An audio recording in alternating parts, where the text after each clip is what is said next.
Wednesday.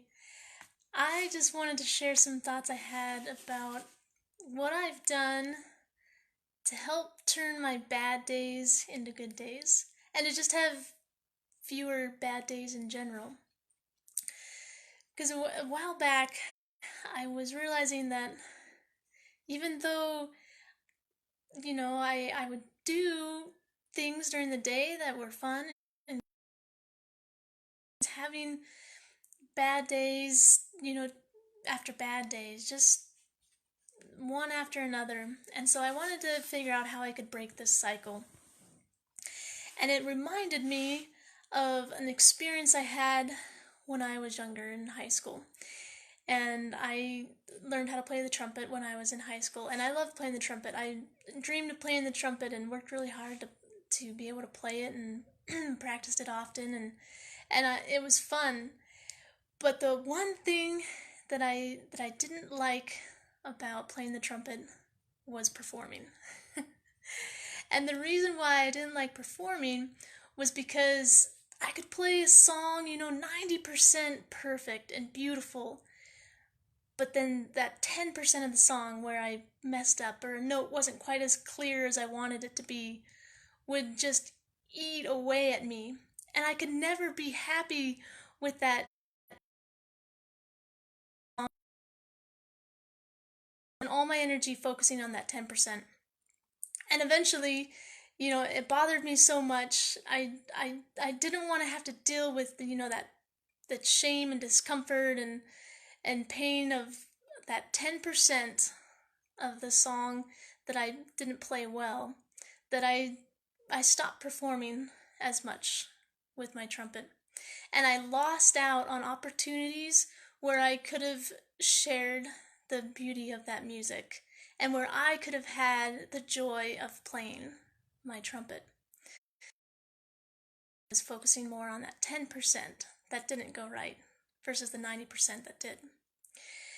And so when I thought about this experience that I had with playing my trumpet, I realized that I was doing the same thing with my life, with my perspective of my days. 90% of my days would be great and wonderful. I had, a warm house, I had food, I had fun activities to do, I had friends that cared about me and reached out to me. But then 10% of the day wouldn't be so great. You know, Someone at work a little bit in, or maybe, I would get cut off on my way home, or, just simple things. And sometimes there were big things too, car breaks down, or um, you end up losing some money, or I don't know, whatever happens to make a day not so great. But ultimately, still, most of the time, it was only 10% of the day that didn't really turn out that great. But I would focus more on that 10%. And, when I think about how our minds are made up, it makes sense. We inherently try to, you know, identify the pain and discomfort so that we can avoid it later on.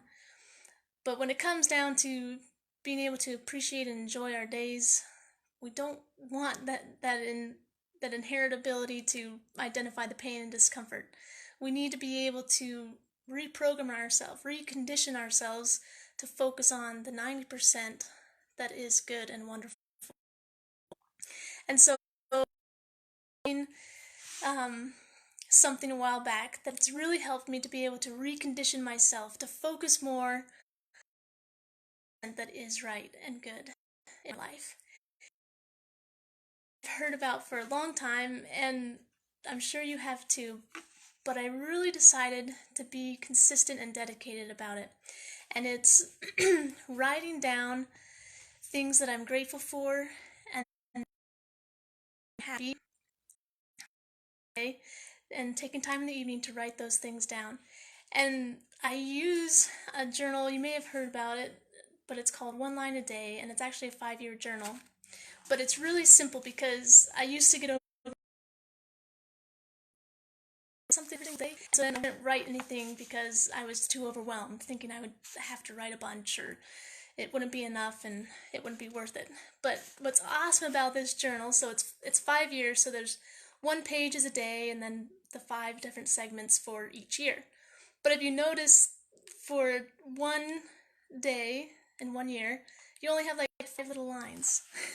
So there is no pressure at all to write literally 1 minute, maybe 2 minutes at the end of the day, to just write down what I'm grateful for that day and what made me happy. And it's been amazing, such a shift in my way of thinking about my life and my day, to be able to identify those things. And they're usually just small, simple things, but they've helped me to stop focusing on that 10% that doesn't go wrong, because there's always going to be something that goes wrong, but there is always something that goes right. So why don't we focus on what is right? So that's my brief little